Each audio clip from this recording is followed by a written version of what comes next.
नमस्कार दोस्तों, स्वागत है आप सभी का इजी नौकरी चैनल पर। दोस्तों 1000 MCQ भारतीय संविधान की सीरीज चल रही है और आज है पार्ट 2 सेट 2। चलिए स्टार्ट कर लेते हैं।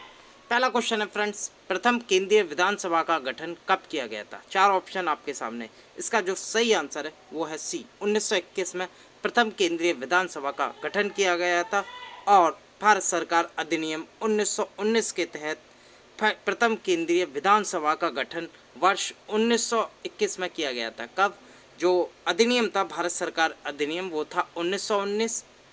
इसके तहत जो केंद्रीय विधानसभा का गठन किया गया था वो 1921 में किया गया। ठीक है, और अधिनियम था 1919, याद रखिएगा। और 1921 में किया गया था इसका गठन। इसके जो प्रथम अध्यक्ष थे वो थे फ्रेडरिक वाइट। कौन थे? Frederick White. मैं लिख देता हूँ, फ्रेडरिक वाइट इसके प्रथम अध्यक्ष थे। ठीक है, और बात करूं इसके जो दूसरे अध्यक्ष थे वो थे स्वराज पार्टी के विट्ठल भाई पटेल। नाम सुना होगा आपने, विट्ठल भाई पटेल, ये दूसरे अध्यक्ष थे। विट्ठल भाई पटेल जो कि 1925 से 1930 पर इस पद पर रहे थे अध्यक्ष के रूप में। ठीक है, अगले क्वेश्चन पे चलते हैं।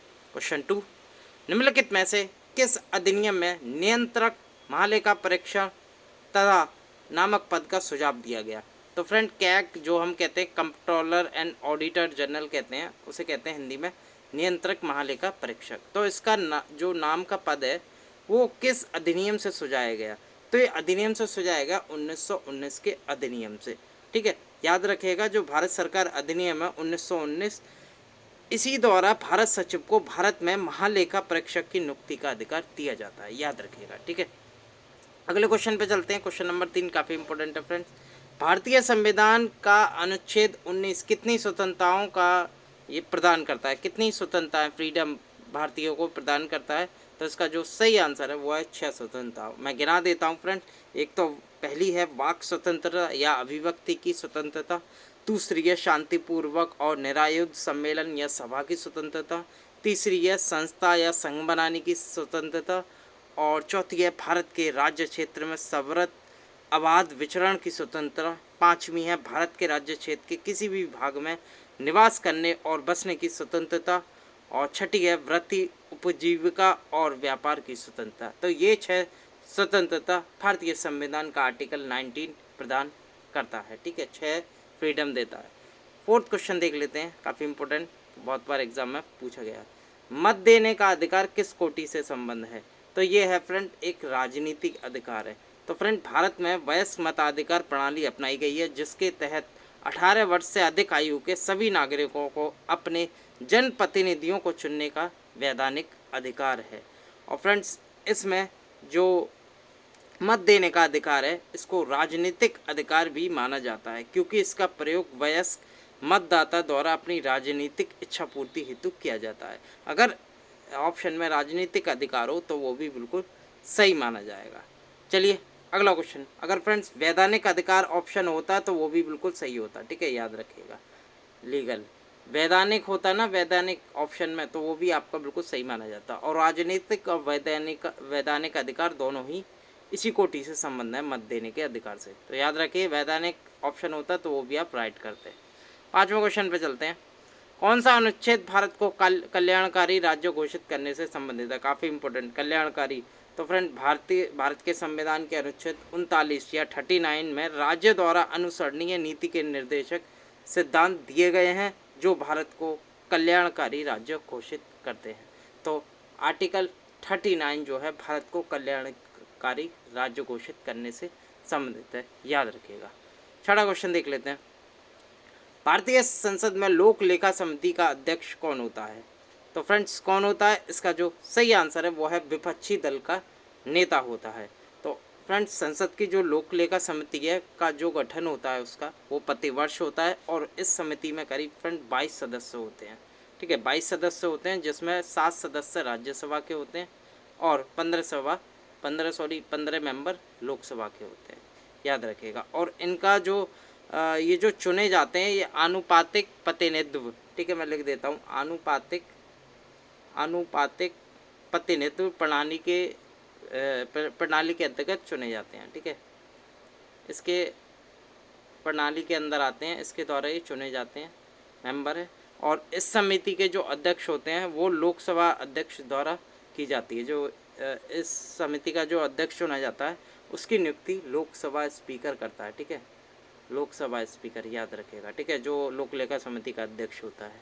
और इस जो परंपरा पहले से ही चली आई है फ्रेंड, इस समिति में विपक्षी दल के नेता को ही अध्यक्ष चुना जाता है, ठीक है। तो इसका जो सही आंसर है विपक्षी दल का नेता होता है। फ्रेंड्स, आपके लिए एक क्वेश्चन है, अभी करंटली लोक लेखा समिति का अध्यक्ष कौन है, ठीक है। वो विपक्षी दल का नेता है, मुझे तो पता है, लेकिन मैं आपसे पूछना चाह रहा हूँ, अगर आप मेरी पूरी वीडियो देख रहे हैं तो मुझे कमेंट जरूर करें इस क्वेश्चन को। नहीं पता तो आप गूगल पर सर्च कर सकते हैं, ठीक है। चलिए अगले क्वेश्चन पे चलते हैं। 7वां क्वेश्चन है, लोकसभा का कार्यकाल कितनी बार 6 वर्ष तक बढ़ाया गया? काफ़ी इंपॉर्टेंट फ्रेंड। तो इसका जो सही आंसर है वह एक बार बढ़ाया गया। फ्रेंड, लोकसभा का कार्यकाल अब तक केवल एक बार बढ़ाया गया, कब? 1975 में, ठीक है। जो आपातकाल लगा था 1975 में, उसके आधार पर 6 वर्ष तक बढ़ाया गया था, किंतु जो बढ़ाई गई अवधि के समाप्त होने से पूर्व ही लोकसभा का विघटन करा दिया गया था। इस और फ्रेंड, जैसे संविधान के आर्टिकल 83 जो 83 है, उसमें आपात उद्घोषणा लागू होने की दशा में लोकसभा का कार्यकाल एक बार में 1 वर्ष से अधिक नहीं बढ़ाया जाएगा, तथा घोषणा लागू न रहने की दशा में किसी भी प्रकार से उसका विस्तार 6 माह से अधिक नहीं किया जाएगा। तो सिंपली जो क्वेश्चन है वो 6 वर्ष तक बढ़ाया गया है, वो एक बार बढ़ाया गया, ठीक है, याद रखिएगा। 8वां क्वेश्चन देख लेते हैं, गैर विधेयक, या फ्रेंड्स इसे कहते हैं गैर धन विधेयक, यहाँ धन विधेयक ऐड कर लीजिए, ठीक है। गैर धन जो विधेयक है वो छूट गया धन। तो गैर धन विधेयक के संसद के हर सदन में कितने वाचन होते हैं? तो कितने वाचन होते हैं? ये होते हैं फ्रेंड 3, याद रखिएगा, 3 वाचन होते हैं। जो कि गैर धन विधेयक के संसद के हर सदन में कितने होते हैं? 3 वाचन होते हैं। जो कि लोकसभा और राज्यसभा में 3 वाचन होते हैं, याद रखिएगा, दोनों सदनों में। प्रथम वाचन होता है जो विधेयक के पेश करने के साथ अनुमति लेने से संबंधित होता है, और जो द्वितीय वाचन होता है उसकी विस्तृत और बारीकी से जांच होती है जो विधेयक प्रस्तुत होता है, ठीक है, द्वितीय वाचन में। तीसरे वाचन में होता है यदि कोई संशोधन होता है तो उसे स्वीकृत कर विधेयक का अंग बना दिया जाता है, और इसके बाद केवल विधेयक पर अनुमति देने या ना देने की कार्रवाई होती है, ठीक है। विधेयक को इसी रूप में पास करके दूसरे सदन में भेजा जाता है, जहाँ यही प्रक्रिया दोबारा से दोहराई जाती है। तो कितने सदन होते हैं? संसद के हर सदन में कितने होते हैं? 3 सदन, ठीक है। राज्यसभा लोकसभा में कहीं भी कोई भी विधेयक हो 3 सदन होंगे, ठीक है, याद रखिएगा। 9वां क्वेश्चन देख लेते हैं, काफ़ी इंपॉर्टेंट। कौन सा अनुच्छेद संसद को राज्य सूची के विषयों पर कानून बनाने का अधिकार देता है? तो कानून बनाने का अधिकार कौन देता है? तो वो देता है आर्टिकल 249, याद रखिएगा। भारतीय संविधान के अनुच्छेद 249 के अनुसार यदि राज्यसभा उपस्थित तथा मत देने वाले सदस्यों के 2/3 कितना 2/3 बहुमत से प्रस्ताव पारित कर दे तो राज्य सूची में उल्लिखित अमुक विषय राष्ट्रीय महत्व का है तो संसद उस विषय पर कानून का निर्माण कर सकती है, ठीक है। 2/3 अगर सदस्य प्रस्ताव पारित कर दें और घोषित कर दें तो उस जो संसद उस विषय पर कानून का निर्माण कर सकती है। तो आर्टिकल 249 याद रखिएगा, पूछा जाता है एग्जाम में। 10वां क्वेश्चन देख लेते हैं, संसद में अपनी सदस्य गवा देगा यदि वह संसद से निरंतर अनुपस्थित रहे। तो फ्रेंड्स, ये क्वेश्चन कई बार पूछा जाता है। अगर जो सांसद है वो अगर सदस्य, जैसे अभी सचिन तेंदुलकर का मामला आया था, तो वो संसद से गायब रहे थे, तो कितने दिन गायब रहने से उन्हें संसद की मतलब त्यागपत्र देना पड़ता है, मतलब वहाँ से सस्पेंड कर देते हैं संसद से। तो इसका जो सही आंसर है वो है 60 दिन, या कहते हैं 2 महीना, ठीक है, याद रखिएगा। 2 महीने में भी पूछ सकते हैं फ्रेंड, 60 दिन में भी, ये कंफ्यूज करने का एक तरीका है ऑप्शन देने का, ठीक है। अगर आपको 60 दिन याद होगा तो यहाँ 2 महीने दिए होंगे, ठीक है, याद रखें। इसका जो सही आंसर है वो है 2 महीना या 60 दिन। और फ्रेंड, ये आता है आर्टिकल 101 के क्लॉज 4 में, याद रखिएगा। 101 क्लॉज 4 के अनुसार यदि कोई संसद सदस्य संसद की अनुमति के बिना 60 दिन या 2 महीने तक की अवधि 2 महीने तक की अवधि तक सदन के सभी अधिवेशनों में उपस्थित नहीं रहता तो वह सदन उसके स्थान को रिक्त घोषित कर सकता है, याद रखिएगा। और इसका ए सही है, 60 दिन, ठीक है। 101 क्लॉज 4 में ये आता है, ये दिया गया है संसद सदस्य के रूप में। 11वां क्वेश्चन देख लेते हैं। 11वां क्वेश्चन है, हाउस ऑफ द पीपल को लोकसभा नाम किस वर्ष दिया गया? काफ़ी इंपॉर्टेंट। तो किस वर्ष दिया गया? इसका जो सही आंसर है वो है फ्रेंड 1954 में दिया गया। तो हाउस ऑफ द पीपल के लिए फ्रेंड 14 मई, याद रखिएगा, 14 मई 1954 को लोकसभा नाम अपनाया गया, ठीक है, याद रखिएगा, पूछा जाता है एग्जाम में, 14 मई 1954 को। अगला क्वेश्चन देख लेते हैं 12वां क्वेश्चन है काफी इम्पोर्टेंट। भारत का प्रधानमंत्री निम्नलिखित किस प्रक्रिया से बनाया जाता है? तो फ्रेंड किस प्रक्रिया से बनाया जाता है, कई बार एसएससी में क्वेश्चन पूछा गया, तो इसका जो सही आंसर है वो है नियुक्ति के दौरान। फ्रेंड्स, संविधान के अनुच्छेद 75 क्लॉज 1 में दे रखा है, प्रधानमंत्री की नियुक्ति राष्ट्रपति द्वारा की जाती है तथा अन्य मंत्रियों को राष्ट्रपति प्रधानमंत्री की सलाह पर नियुक्त करता है।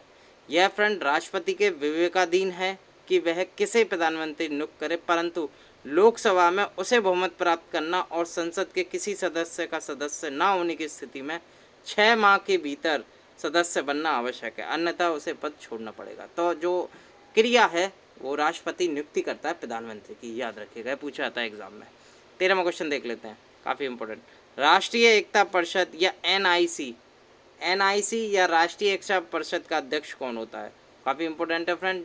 ज़्यादातर जो स्टूडेंट है वो क्या करे जाते हैं, राष्ट्रपति, लेकिन वो बिल्कुल गलत होता है। इसका जो सही आंसर है वो है प्रधानमंत्री। तो राष्ट्रीय एकता परिषद का अध्यक्ष होता है फ्रेंड प्रधानमंत्री, याद रखिएगा। इसका जो गठन है वो फ्रेंड 1961 में किया गया था, सितंबर अक्टूबर माह में। और जो गठन किया गया था किसके द्वारा? जेएल नेहरू के द्वारा, जवाहरलाल नेहरू के द्वारा ये गठन किया गया था, ठीक है। इसमें फ्रेंड जातिवाद, सांप्रदायिकता और क्षेत्रवाद जैसी समस्याओं से निपटने हेतु इसका गठन किया था राष्ट्रीय एकता परिषद का। इसकी जो प्रथम बैठक हुई थी वो 1 साल बाद हुई थी 1962 में, और इसकी जो लास्ट हुई थी वो फ्रेंड करीब 2013 में हुई थी, ठीक है। अब इसकी बैठकें कम होने लग गई हैं, ठीक है। तो इसका जो गठन हो गया था वो 1961 में किसने करा था? जेएल नेहरू, जवाहरलाल नेहरू ने, और इसका अध्यक्ष होता है प्रधानमंत्री, याद रखिएगा। 14वां क्वेश्चन देख लेते हैं। किसी को उच्च न्यायालय के न्यायाधीश की पेंशन प्रभारित की जाती है, ठीक है। तो फ्रेंड किसी उच्च न्यायालय के न्यायाधीश की पेंशन प्रभारित की जाती है किससे? 4 ऑप्शन आपके सामने। तो इसका जो सही आंसर है वो है भारत की संचित निधि से करी जाती है, ठीक है। संविधान के आर्टिकल 112 क्लॉज 3 में दे रखा है कि जो भारत की संचित निधि पर जो व्यय भारित होता है उसमें वह राष्ट्रपति के वेतन भत्ते आते हैं, और राज्यसभा लोकसभा के अध्यक्ष उपाध्यक्षों के वेतन भत्ते आते हैं। ऐसा ऋणभार जिनका दायित्व भारत सरकार पे हो, तो वो सभी भत्ते जो है 112 क्लॉज 3 में आते हैं और भारत की संचय निधि से दिए जाते हैं। तो यहाँ उच्च न्यायालय के जो न्यायाधीशों की पेंशन बनती है वो भी भारत की संचय निधि से बनती है, याद रखिएगा। 15वां क्वेश्चन देख लेते हैं। 15वां क्वेश्चन है, निम्नलिखित में से कौन सी रिट ऐसी है जो केवल किसी सरकारी पदाधिकारी के विरुद्ध लागू की जा सकती है? तो कौन सी है? इसका जो सही आंसर है वो है परमादेश। तो परमादेश ऐसी रिट है, 5 रिटों में से एक है जो केवल किसी सरकारी पदाधिकारी के विरुद्ध लागू की जा सकती है, और परमादेश की मांग ऐसे किसी भी सरकारी प्राधिकारी के विरुद्ध की जा सकती है जो अपने लोक या संवैधानिक कर्तव्य या दायित्व के पालन में चूक या इनकार करता है। तो इसका जो सही आंसर है वो है परमादेश। 16वां क्वेश्चन देख लेते हैं।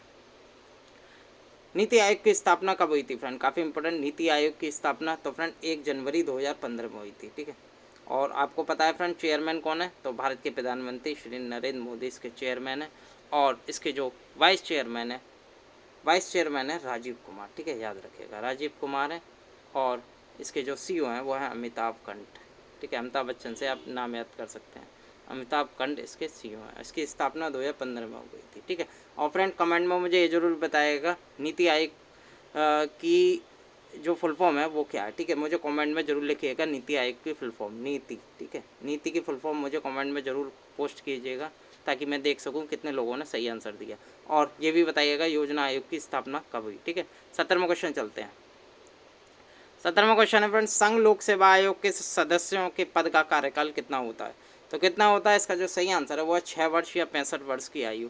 या तो टाइम जो टेन्योर होता है उसका 6 वर्ष हो गया, या उसकी जो एज है वो 65 वर्ष हो गई हो तो इसका रिटायरमेंट हो जाएगा।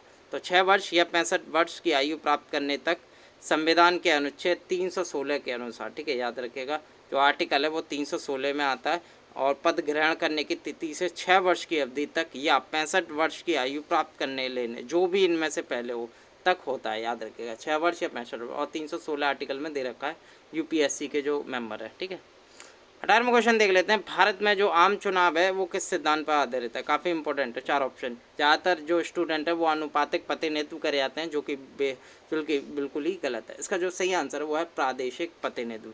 फ्रेंड्स संसद जो आर्टिकल है संविधान के जो आर्टिकल है 325 उसके अनुसार सीधा सीधा कह रहा है कि प्रत्येक सदन तथा राज्य के विधान मंडल सदन के लिए निर्वाचन के लिए प्रत्येक प्रादेशिक निर्वाचन क्षेत्र के लिए, ठीक है, यहाँ शब्द आया प्रादेशिक निर्वाचन, ठीक है, याद रखिएगा, प्रादेशिक निर्वाचन क्षेत्र के लिए एक साधारण निर्वाचक नामावली होगी जिसके सभी सदस्यों को निर्वाचन में अपना मत देने का अधिकार होगा। इस प्रकार भारत में आम चुनाव सार्वभौमिक वयस्क मताधिकार के आधार पर प्रादेशिक प्रतिनिधित्व प्रणाली पर आधारित होते हैं, ठीक है, प्रादेशिक प्रतिनिधित्व के सिद्धांत पर आधारित है भारत में आम चुनाव, याद रखिएगा, ठीक है।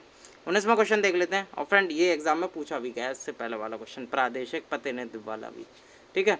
चुनाव आयोग के आर्टिकल के अंदर आते हैं, पूछा जाता है एग्जाम में, तो सीधा सीधा आपको आंसर करना आर्टिकल 324 के तहत चुनाव आयोग की व्यवस्था की गई है, जिसके 324 आर्टिकल में दे रखा है निर्वाचन के अधीक्षण, निर्देशन और नियंत्रण, और ये सारे ही जो निर्वाचन से संबंधित कार्य हैं वो 324 में निहित रहेगा, ठीक है। आर्टिकल 324 में चुनाव आयोग का अनुच्छेद दिया गया है, ठीक है। 20वां क्वेश्चन देख लेते हैं। भारत के संसद द्वारा दल विरोधी कानून किस वर्ष में पारित किया गया था? तो फ्रेंड्स बहुत से स्टूडेंट को जो संविधान है कि कौन सा संविधान था, 52वां था, तो ये ज़्यादातर याद रहता, लेकिन सन याद नहीं रहती, ठीक है। तो इसका जो सही आंसर है वो 1985। तो आपको दोनों चीज़ याद रखनी है। तो जो दल विरोधी कानून है वो 52वें संशोधन द्वारा, ठीक है, जो संवैधानिक संशोधन था वो कौन सा था, वो 52वां था, ठीक है।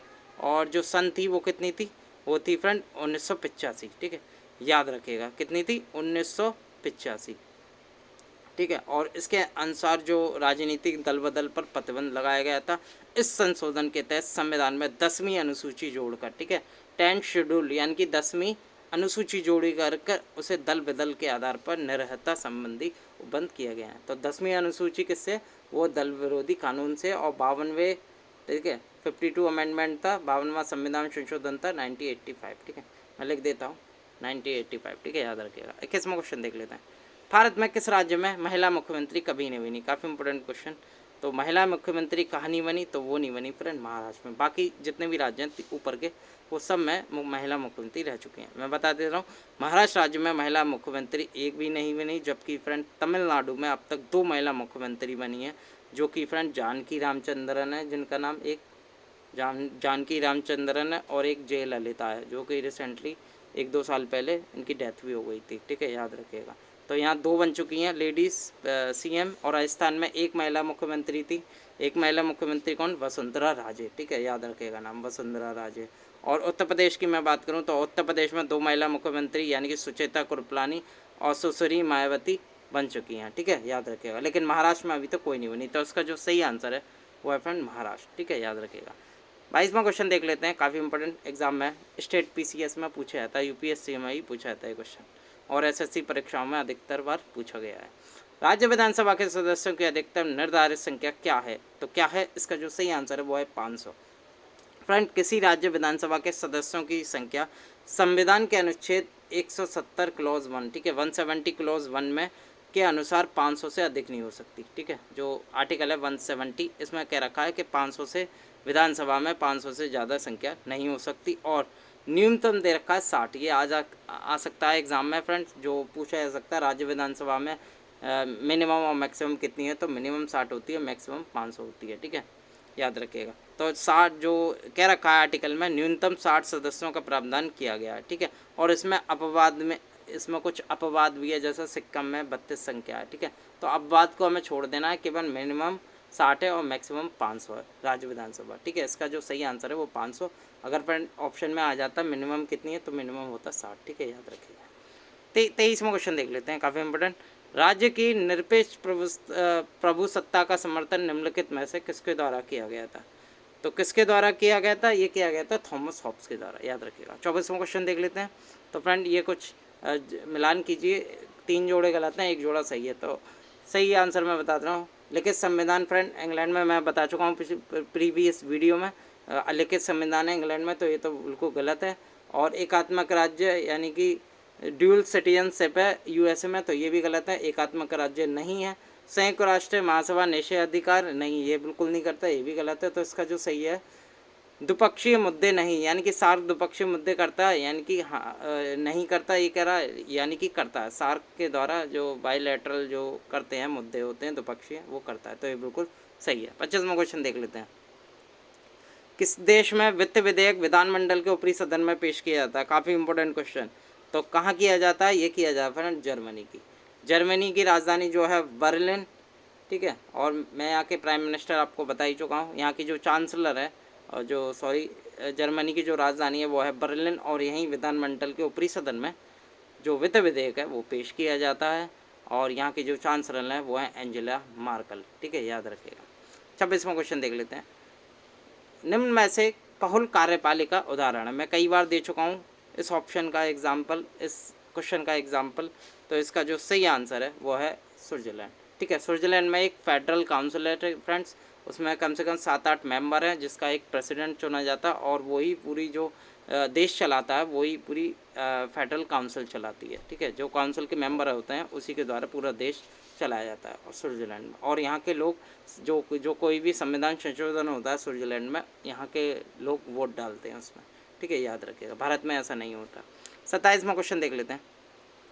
फ्रेंड, बार्डुंग सम्मेलन किसके इतिहास में एक प्रमुख मील का पत्थर था? काफ़ी इंपॉर्टेंट क्वेश्चन। तो इसका जो सही आंसर है वो है फ्रेंड गुट निरपेक्ष आंदोलन। तो बार्डुंग सम्मेलन गुट निरपेक्ष आंदोलन से संबंधित है, और वहीं यही इतिहास का एक मील का पत्थर साबित हुआ। 28वां क्वेश्चन देख लेते हैं। फैबियनवाद का घनिष्ठ संबंध किससे है? फैबियनवाद पूछा जाता है एग्जाम में, एसएससी सीजीएल में पूछा गया ये क्वेश्चन, फैबियनवाद। तो इसका जो संबंध है वो है प्रजातांत्रिक समाजवाद से। फैबियनवाद याद रखेगा, ठीक है। फैबियनवाद का रिलेशन है प्रजातांत्रिक समाजवाद से। 29वां क्वेश्चन देख लेते हैं। सरकार की स्थिरता में आश्वस्त होती है तो किस में? ठीक है, फिलिंदा ब्लैंक एक तरह का। तो ये होती है फ्रेंड राष्ट्रपति शासन में। सरकार की स्थिरता राष्ट्रपति शासन में आश्वक होती है, ठीक है, याद रखिएगा। स्थिर हो जाती है सरकार एक तरह से राष्ट्रपति शासन में। 30वां क्वेश्चन देखते हैं, last question of the video. संयुक्त राष्ट्र संघ के महासचिव की नियुक्ति किसके द्वारा की जाती है? तो किसके द्वारा की जाती है? ये की जाती है फ्रेंड महासभा के द्वारा। याद रखिए, पूछा जाता है सीजीएल में, सीएचएल में, एमटीएस में, रेलवे में, कई बार एग्जाम में पूछा गया। तो दोस्तों इस वीडियो में हमने टॉप 30 क्वेश्चन लिए, जो कि 1000 सीरीज थी, 1000 क्वेश्चनों की सीरीज चल रही है, और इस वीडियो में कवर किया हमने 30 क्वेश्चन। तो वीडियो कैसी लगी आपको? कुछ इंपॉर्टेंट क्वेश्चन भी मैंने बताए और उसके सॉल्यूशन भी, डिस्क्रिप्शन भी मैंने इस वीडियो में आपको बताया। मुझे उम्मीद है मैंने आपसे कुछ क्वेश्चन भी पूछे हैं, वो आप मुझे कमेंट में ज़रूर पोस्ट करेंगे, और साथ के साथ आप मेरी वीडियो को भी लाइक करेंगे और अपने दोस्तों के साथ भी शेयर करेंगे। और जो स्टूडेंट इस वीडियो के माध्यम से हमारे चैनल पर नए जुड़े हैं वो चैनल को सब्सक्राइब करके बेल आइकॉन जरूर क्लिक करें, ताकि वो मेरी अगली वीडियो की नोटिफिकेशन पा सकें और हमारे वीडियो का देख सकें, जिससे कि इम्पोर्टेंट फैक्ट आपके क्लियर हो सकें। तो दोस्तों मिलता हूँ मैं अगले वीडियो के साथ, तब तक के लिए धन्यवाद।